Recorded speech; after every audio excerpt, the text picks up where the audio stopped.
はいこう、未来の使者。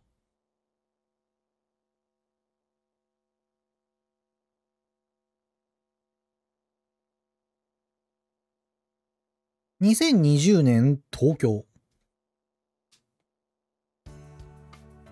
春うらら。爽やかな春の日差しが暖かく全身に染み込んでいった。よいしょっと。そよぐ、なにこれ。そよぐ風に誘われて、俺は桜の木の下に腰を下ろした。いや、寝ちゃうか。いな、気を良くしてそのまま仰向けに寝転んだ。春らしい陽気がそうさせるのか、ここが人目につかない穴場スポットであるゆえなのか。まあ、どちらでもいいが、おかげにその身を放り出すという行為はえも言えず開放感がある。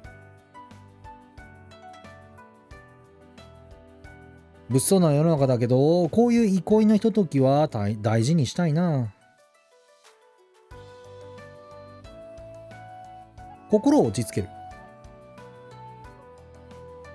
俺はカバンに入れた一冊の詩集を取り出して仰向けのまま開いた。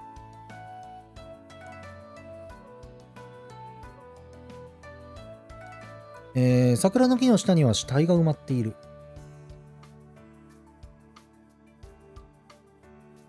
これは信じていいことなんだよ。なぜって、桜の花があんなにも見事に咲くなんて信じられないことじゃないか。俺はあの美しさが信じられないので、この、2、3日不安だった。しかし今、やっとわかる時が来た。桜の木の下には死体が埋まっている。これは信じていいことだ。なやこれ。梶井喜次郎。桜の木の下には、か。元次郎かな。喜次郎じゃねえな、多分。元次郎か。梶井元次郎だな、多分。今の状況にぴったりなタイトルだな。桜の下でたまたま開いたページが桜の詩、三分詩だなんて少し運命的だ。俺はお行儀悪く続きを読む。一体どんな木の花でもいわゆる真っ盛りという状態に達すると辺りの空気の中へ一種神秘的な一種神秘な雰囲気をまき散らすものだ。それはよく回った独楽が完全な静止に進むように。また音楽の上手な演奏が決まって何かの幻想を伴うように。灼熱した生殖の幻想させる五行のようなものだ。それは人の心を、持たずには置かない不思議な生き生きとした美しさだ。しかし昨日おととい昨日一昨日か、俺の心をひどく陰気にしたのもそれなのだ。俺にはその美しさが何か信じられないもののような気がした。俺は反対に不安になり、憂鬱になり、虚空な気持ちになった。しかし俺は、今やっとわかった。その詩は題名から想像されるような綺麗な内容ではなかった。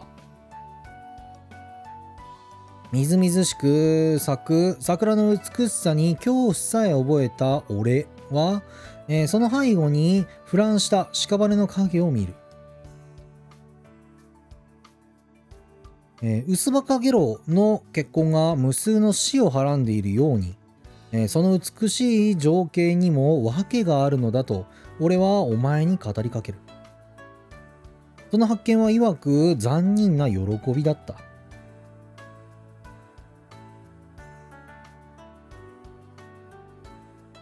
桜の木の下には死体が埋まっているなんておどろおどろしい内容だな。開いたままの刺繍を胸に置くと上から花びらが、額に落ちてきた。桜は美しい。俺はそこに特別な理由なんてないと思っていた。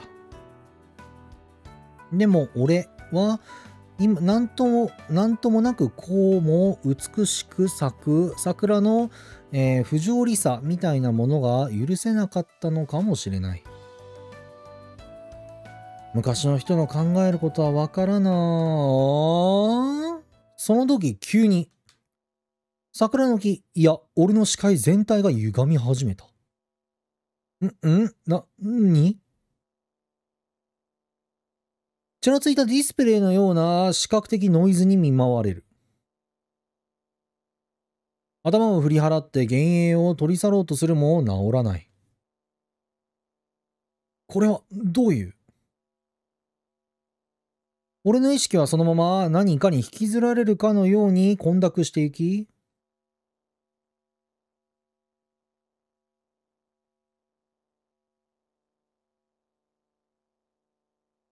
大正風見司現在時点西暦2020年3月26日タイムクエイク作動目標西暦1920年3月26日。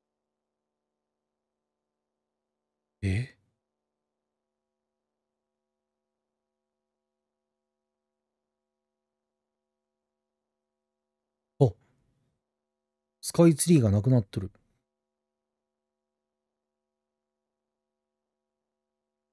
何だったんだ今のは。目にくらんだ、目をこする。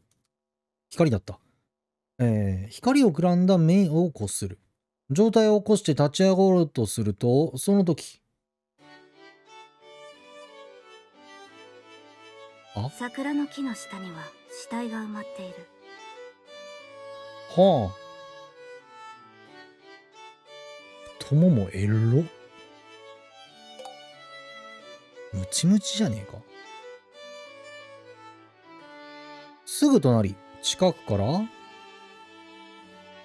き慣れない澄んだ女性の声がする。お前、この爛漫と咲き乱れている桜の木の死体、一つ一つ死体が埋まっていると想像してみるがいい。何が俺をそんなに不安にしていたかがお前には納得がいくだろう。その声が語るのは、俺が先ほどまで読んでいた詩の一節で、彼女が手に持っている本の早朝を見て、ようやく自分が詩集を落としていたことに気づいた。桜に見る美醜の聡明性、そして生と死の流転か。生まれたばかりの子に伴う醜さは、このメタファーを象徴していると言えるだろうか。あなたはというか、いつの間に？俺の頭のすぐそば、枕元に位置していたその女性は、座ったまま真剣な表情で俺の本を読み上げていた。さっきまで誰もいなかったはずなのに。いつの間にというのはこちらのセリフだがな。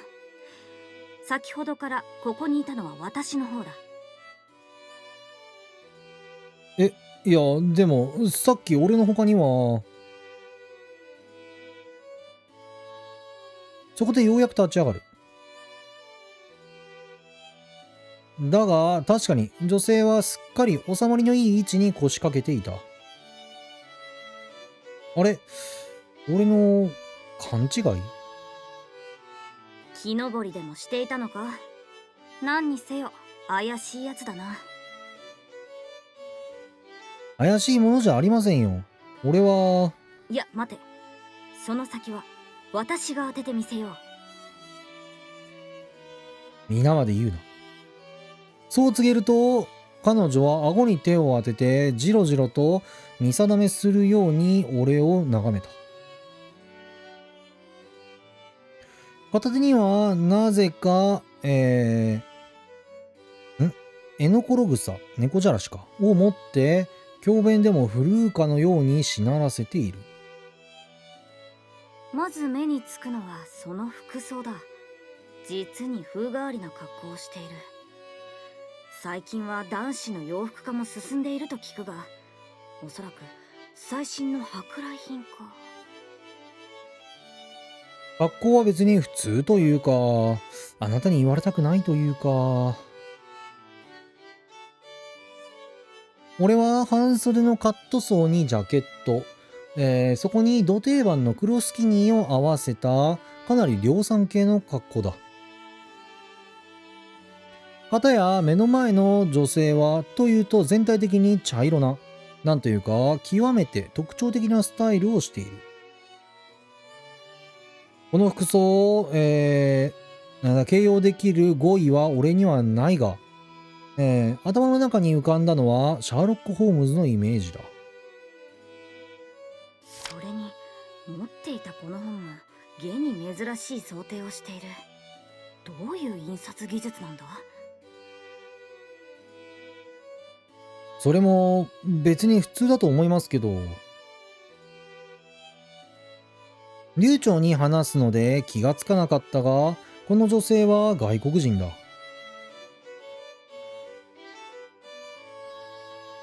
先ほど、やたらと珍しがられているが、どうも、どうも世間的に見ても珍しいのは彼女の方であろう。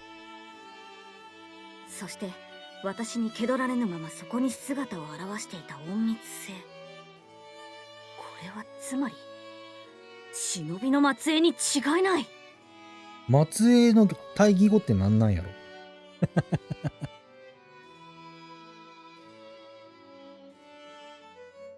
それからも次々と的外れな、推理を展開していく白人女性。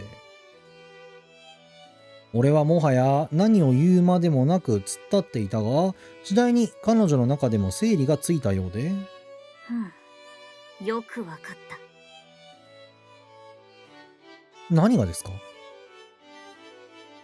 青年、君の素性だ。ズバリ西洋帰りの同人誌を制作している伊賀ないし甲賀出身の忍者見習い。そうだろう？全然違います。自信満々に語る女性に脳を突きつける。バカなとでも言わんばかりに目を丸くした。バカなというか言った。西洋帰りでもないですし、その本は普通に出版されたものですし、出身も忍者の里じゃありません。だって通販サイトで買ったものですし。私の推理に狂いはなかったはずだが、待て、その通販サイトというのは何だ？ネットショッピングですよ。たまたま安売りしてたんで。まあそんな話はどうでもよくて。ともかくあなたの仮説は全て的を外れてると言いたかったんです。そんなはずはない。君は同人誌にかまけて故郷を追い出され、ヨーロッパで修行をして帰ってきたはぐれ忍者のはずだ。すごい、属性がどんどんプラスされていく。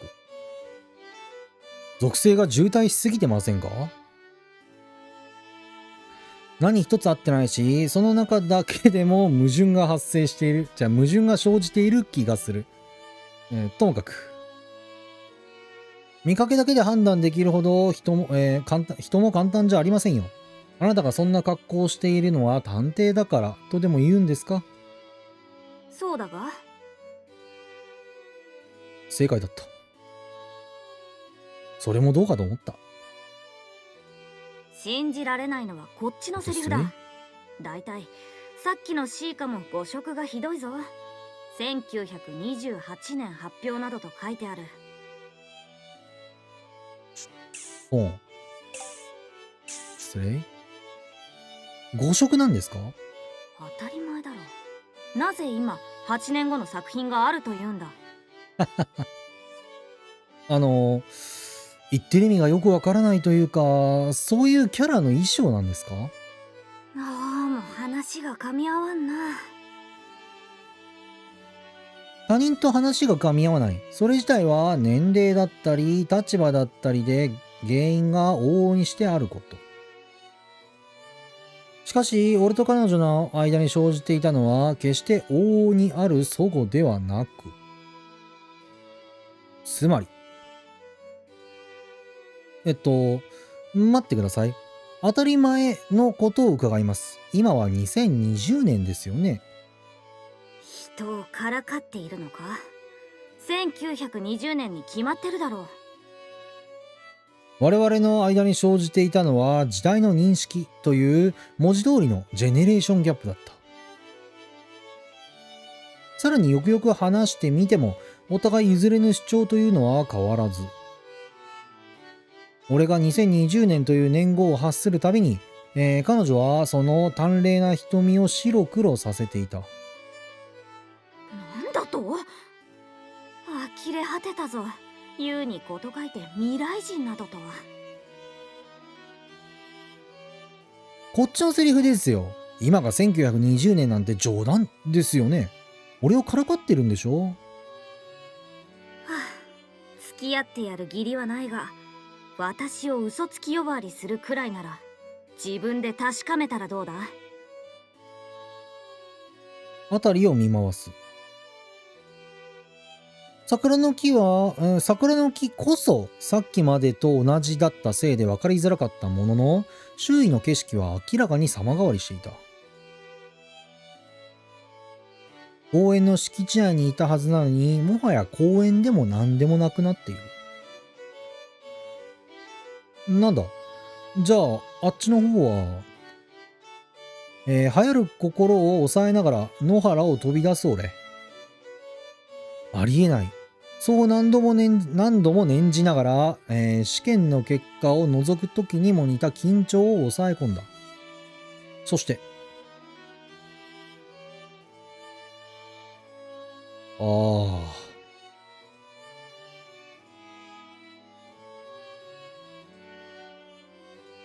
違う。明らかに違う。俺が通ってきた道じゃない。なんだ、道を間違えた。いや、それにしても。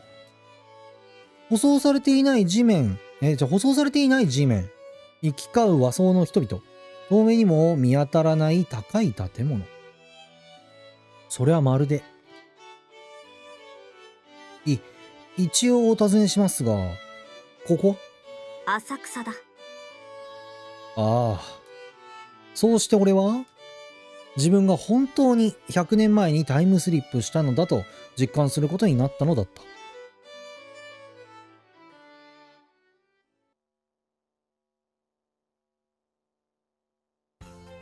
風見司。つまりお前は100年後の東京から来たと。おう。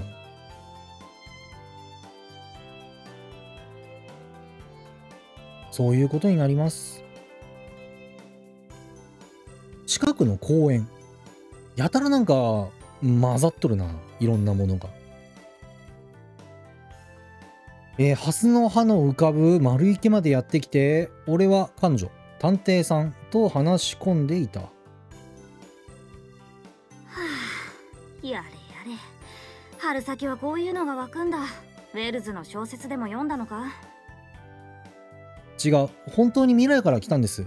ほら、俺の格好だって、明らかに他の人たちと違うでしょ？公園の敷地内を歩いてみれば、それだけで俺の異質さが強調される。逆に行き交う人々は、俺からすると映画のエキストラか何かにしか見えない。格好は珍奇だが、それだけではな。その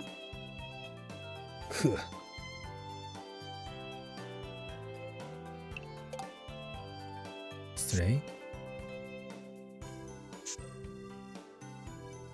カジュアルなコーチジャケットを背広と呼ぶ彼女に違和感を覚えるも、その違和感こそが俺との間に生じている距離の正体なのだ。というか、ここは本当に浅草で間違いないんですよね。何を当たり前のことを。両雲閣が目に入っているだろう。両雲閣。俺がハテナマークを浮かべると、彼女は驚いて食いついた。まさか帝都にいながら凌雲閣を知らないだと？あれだぞ。ラブホみてえなやつ？ああ、あの赤い塔。なるほど。初めて見ましたね。初めてって。少なくとも俺の知る限り、あの塔は未来には現存していない。代わりに、この辺りから見えたのは、東京スカイタワーくらいのものだ。未来とはだいぶ景色が違うもので、これも証明の一途になればと。未来か。本当に未来人だというのなら、未来のことを教えてみろ。知らないふりなら誰でもできる。確かに。未来のことを言われてもな。インターネットが発達しているなんて言ってもわからないでしょうし。2020年の世界こそ俺にとっての当たり前であるだけに、この時代の言葉でそれを的確に言い表すのは難しい。俺にとっては大昔な第二次世界大戦でさえこの時代にはまだ起こってない未来なのだ。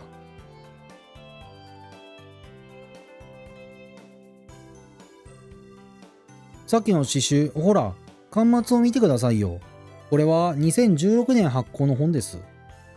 そやな。確かにありえぬ年代だが、字面だけではな。いくらでもごまかしが効くだろう。それじゃあ、そうだ。物を見せればいいんですよ。なんでこんな簡単なことに気づかなかったのか、俺はすぐさまポケットをまさぐる。はい、これ、スマホ。スマタ？どういう耳してるんですか？そしてスマタを知ってるんですか？スマタって結構古い言葉だったんだな、などと感心している場合ではない。今こそ未来を証明する時だ。見てください。電源を入れるとディスプレイがつきます。さあ、電気なんてのは、電車がすごいあれなくらいだからな。目を向く探偵さん、いいぞ。これがスワイプ、これがタップ。指先に反応して画面が動きます。なんだこれは。どういうからくりだ。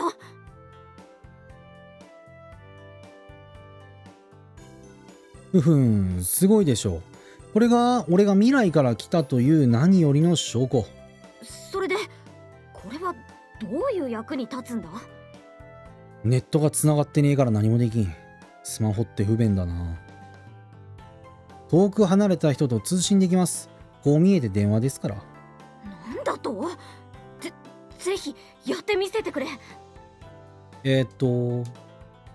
実演したいのは山々だが、電波が通ってないので無理です。2020年の製品なので。不可能ということを告げると、彼女はあからさまに落胆した。まあ、立派なからくりだな。ちょっと待ってください。どこへ行くんですか？これ以上の妄言には付き合ってられん。私も仕事があるんでな。だからって、見せていくんですかと言いたかったが、よくよく考えると向こうの都合からすれば見捨てで当然な気もする。変な人に絡まれたと思っていたのに、俺の方が変な人になるなんて、なんとも屈辱だが。だからといって彼女にこの場を去られるわけにはいかない。今この世界は俺にとって異国も同然なのだ。ある程度話の通じる彼女と、別れるのは惜しい。待ってください、探偵さん。今あなたは猫を探していますね。なぜわかる？猫じゃらし持っとったからな。振り返ってくれた探偵さん。話を続ける。原っぱで出会った時からあなたは大事そうに猫じゃらしを持っていました。それも辺りに生えていた中だと大きなサイズで捨てようという素振りもない。猫がいるわけでもないのに猫じゃらしに用があるのは猫を探しているからじゃありませんか。なるほど。なかなかの洞察力。その通りだ。本来ならば守秘義務があるが、まあいい。子猫を探している依頼人の飼い猫でな。今朝ここではぐれてから姿を見せないらしい。ふりふりと穂先を揺らす彼女。猫をおびき寄せるための猫じゃら、エノコログサを採用しているところで俺と出会ったということらしい。おおむね予想通りでほっとする。依頼人ってことはその猫探しが探偵さんの抱えている案件なわけですね。そうだ。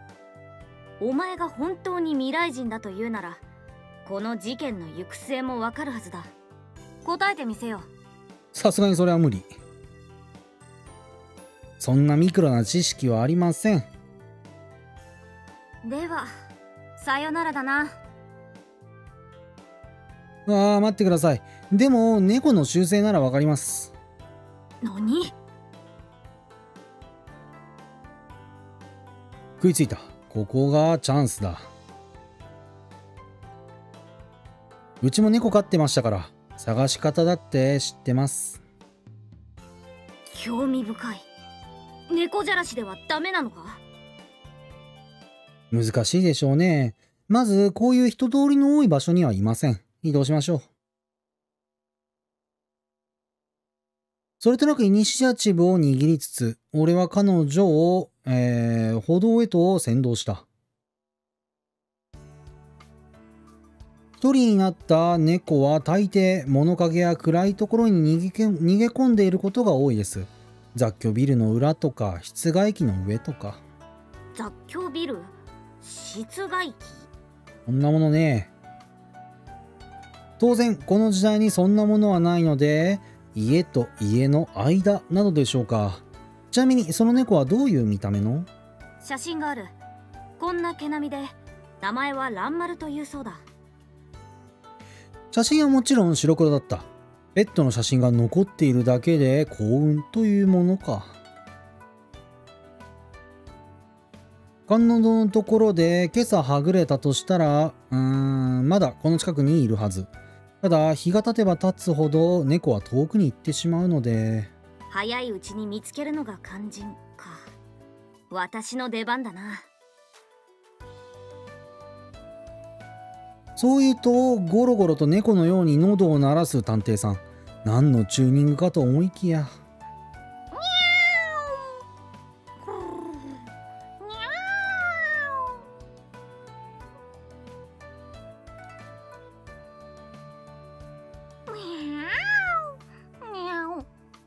何を見ている？ちょっと驚いただけで。どこからそんな可愛い声を出しているのか。方法としてはあながち間違ってないだけに対応しづらい。そうなんだ。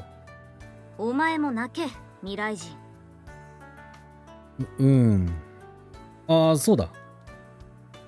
俺は改めて自分のスマートフォンを取り出した。またそのからくりか？以前うちの猫も迷子になったことがありまして、その時に猫の鳴き声を出すアプリを入れたんです。アプリ？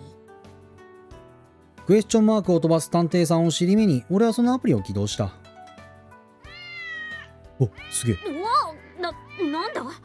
音が出たぞ。猫が反応する鳴き声を再生してくれます。これで路地裏なんかを練り歩きましょう。電話じゃなかったのか？それは。いろいろ用途があるんですよ。未来の機械ですからね。そしてランマル。あそこにいるブチ模様、写真と同じじゃないか？あ、本当ですね。じゃあ、あれが蘭丸？名前を呼ぶと、蘭丸はこちらへ飛びついてきた。人懐っこい、あたり、ペットらしく、全身を見てもどうやら間違いないとわかる。お前の言った通り、本当に物陰にいたな。野良猫もいっぱい寄ってきちゃいましたけどね。何にしても見つかってよかったです。それで、このね、飼い主の方は？ああ、そろそろか。16時に浅草寺の方に来てもらうことになっている。なるほど。携帯がないから今から連絡するというわけでもないのか。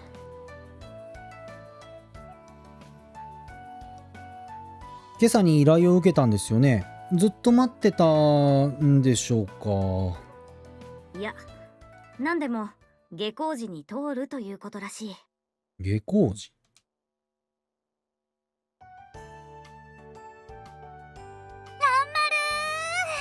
かわいい。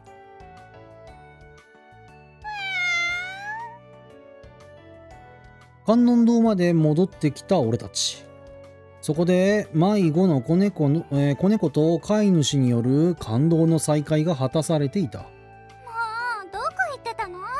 本当に心配したんだからね。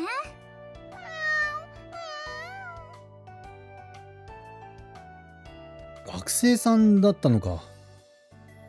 子猫蘭丸を抱きかかえて叱る女の子。その格好はブレザーでもセーラー服でもない袴姿。レトロな印象のこの時代らしい女学生の服装だった。間違いないか。ならよかった。ありがとうございます、探偵さん。こんなに早く見つけてもらえるなんて。何？礼ならこちらの男に言うといい。猫の習性を知り尽くしていた。ありがとうございます。今朝はいらっしゃらなかったですけど、探偵さんと同じ事務所の方ですか？ああ、いや、俺は。そうだ、優秀な助手だ。何？探偵さんってすごいんですね。私全然知りませんでした。キラキラした眼差しを向けてくる女学生。いつの間にか俺まで探偵家業にされている。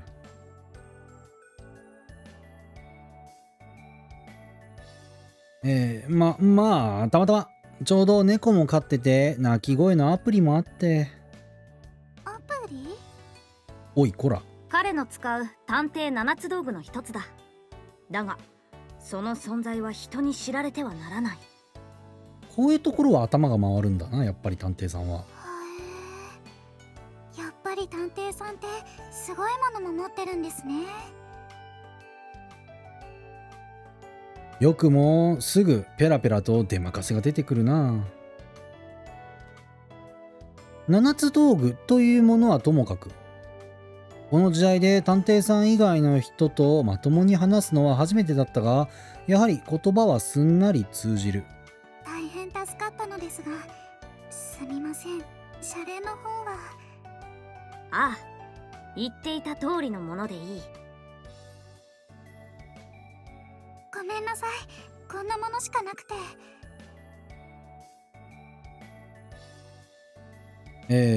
女学生は申し訳なさそうな表情でカバンから竜を取り出した。折り紙？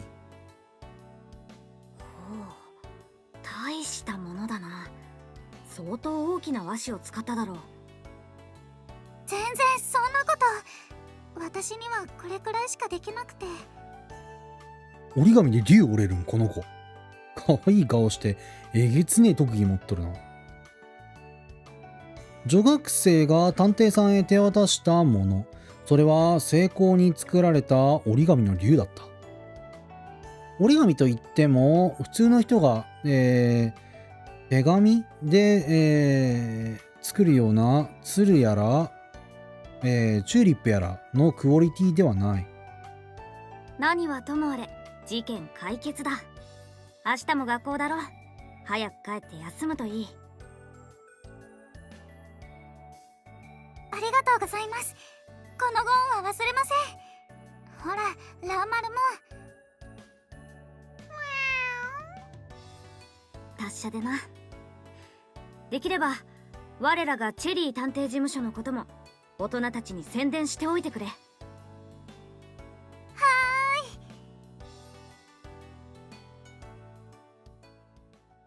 事件解決。無事に連れ戻した蘭丸を抱えて、女学生はそのまま浅草の、人波へ消えていくのだった。世話をかけたな、未来人。おかげで日もまたがず捜索を終了することができた。いえ、お安い御用ではあったんですけど、手のひらで竜を遊ばせる探偵さんに対し、俺は気になっていた疑問を投げた。もしかしてそれが報酬なんですか？そうだ。自分の小遣いというものはもらっていないらしくてな。一文なしから銭は取れん。だが聞くに折り紙が達者だという。だから言ってやったのだ。一番の傑作をもらうぞとな。なるほど。確かに力作。想像以上だったな。これほどの竜、大人でもそうそう作れまい。探偵さんはその出来栄えに満足しているようで、先ほどからしきりに角度を変えたりして細部を確認していた。ただ、それでお仕事は成立するんでしょうか？生活の足しにはならんな。彼女は自重するようにため息をついた。やれやれ、明日の食費にも困る身だというのに、また無駄働きをしてしまった。なんとなくだけど、この人は信頼できる人なんじゃないかって思った。それでもう日も暮れるが、まだ白状する気にはならないのか、未来人。白状？やっぱり。当然だけど、彼女はまだ俺が未来から来たなんて嘘をついていると思っているんだ。走り回ってたらそのうち夢から覚めるだろうと思ってたけど、一向に目覚める気配もないし。踏みしめる地面、想像もつかなかった当時の光景。そのどれもがリアルをひしひしと感じさせる。なんか一仕事終えた気になっていたけど、俺の置かれている状況に変わりはない。何度聞かれても俺の答えは変わりませんよ。向こうの時代じゃきっと俺っていう人間一人が消えてるでしょうね。あくまでそこは曲げないんだな。今さら値を上げるより立派か。確かに奇想天外なことを言ってるかもしれない。でも俺は確実に2020年から来たんです。あの桜の木を通じて。その日、俺は確かにいた。今から数えて100年後の、俺からすれば現代の公園の桜の木の下に。でも、どういう因果か、俺はこの時代、彼女の隣へと導かれて、なんて信じてもらえるわけないですよね。もし俺が彼女の立場だったとしても怪しい。現代の人たちでさえ未来旅行者なんて言っても誰も信じやしないだろう。それがここはまだ科学の発展も100年前の時代と来ている。理解しろという方が酷だ。いろいろとご迷惑をおかけしました。この時代のことはよくわかりませんが、とりあえずは警察にでも当たってみたいと思います。今日泊まる宿もないが仕方ない。一応はこの時代でも日本国民である以上何かしらの保護が求められると思う。一つ聞かせてくれ。何でしょう？お前が100年先の未来からこの時代へ来たとして、元に戻る方法は私も知らん。ですよね。だがかといってそれは急ぐ必要のあるものなのか？もしこの時代で何日何ヶ月過ごしたとしても、元いた日付に戻れれば問題ないのだろう？確かに。ああ、それは確かに。この時代で時を過ごせば向こうもそれだけ時間が経つと勝手に思い込んでいたが、こちらでいくら時間を消費しようと、あの日俺が消えた時間に戻れるのなら、そこはさして問題にならない。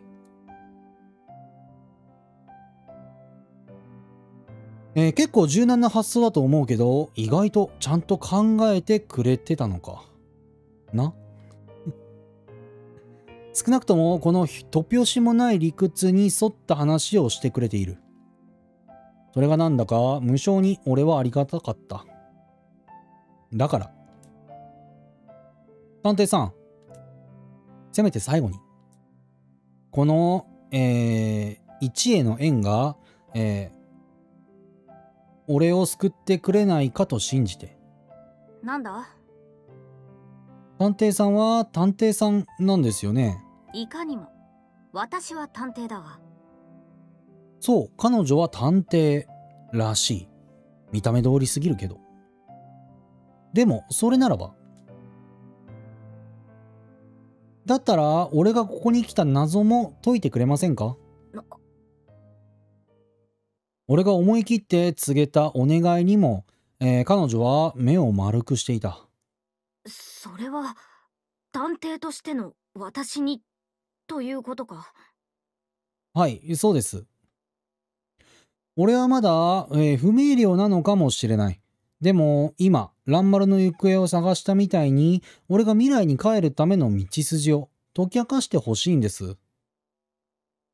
逃げ猫探しの例としては厚かましすぎるお願いだ。俺もそれは分かっていた。だから言ってしまえば玉砕覚悟というやつで。そんな決死の告白に対して彼女はなるほどなるほどな。私は探偵でお前は謎を抱えているか。確かに筋は通っている。呆れているのか嘲笑っているのか。探偵さんはクツクツと笑った後、俺を試すかのように言った。こいつで決めようか。それは一線とこうか。ああ、私のお守り代わりだ。もし表が出れば未来人、お前の依頼を受けてやろう。探偵さんはそう言うと高くコインを跳ね上げてキャッチ。なるほどな。表ですね。依頼を完遂するまでという条件付きなら面倒を見てやらんこともない。助手と語った手前もあるが、私の報酬金は高いぞ。払えるまで馬車馬のごとく働かせてやる。それでもいいのか？覚悟の上です。助力いただけるのならいくらでもこき使ってくれて構いません。俺にとってこの時代の日本は異国のようなもの。それも付き合いのある人間さえ誰一人もいない、孤独極まりない環境なのだ。そんな環境において一人でも志を共にしてくれるなら、こんなに心強いことはない。普段は忙しく猫の手も借りたいほどゆえに細々した依頼を引き受けることなどないのだが、今は偶然にも手が空いていてな。偶然にものところを強調する探偵さん。さっきの経済事情を聞くに方便としか聞こえないが、それもまた彼女の温情かもしれなくて。お前がこの時代へ来た理由を解明し元いた100年後へと返すだったな。はい。いいだろう、受けようその依頼。おそらく今この程度で最も摩訶不思議なミステリーのはずだ。真実を探求する者としてこれを見過ごすわけにもいくまい。探偵さん。鹿落ち棒の唾をピンと上げ、探偵さんはキャンディーのスティックを指で挟み込む。未知へと挑む気概。まるで小説の登場人物のようなその覇気は、まさしく彼女を名探偵に見さしめる、かっこよさで見させしめるか。日本語って難しいな。それに時間旅行など飛行船も目じゃない超テクノロジー。その機構を解明した暁には一躍有名大富豪へのサクセスストーリー待ったなし。後半の部分はとりあえず聞かなかったことにしておこう。ついてこい。事務所まで少々歩くが屋根くらいは貸してやる。はい。それが俺と所長との初めての出会いだった。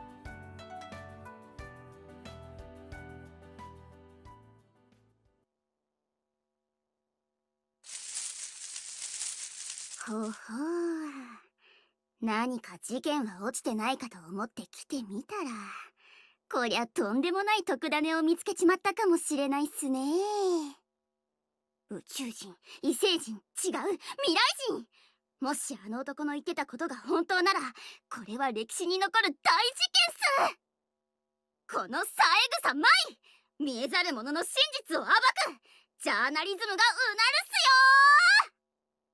っすよ。暴かれたらやばいな。未来変わるな。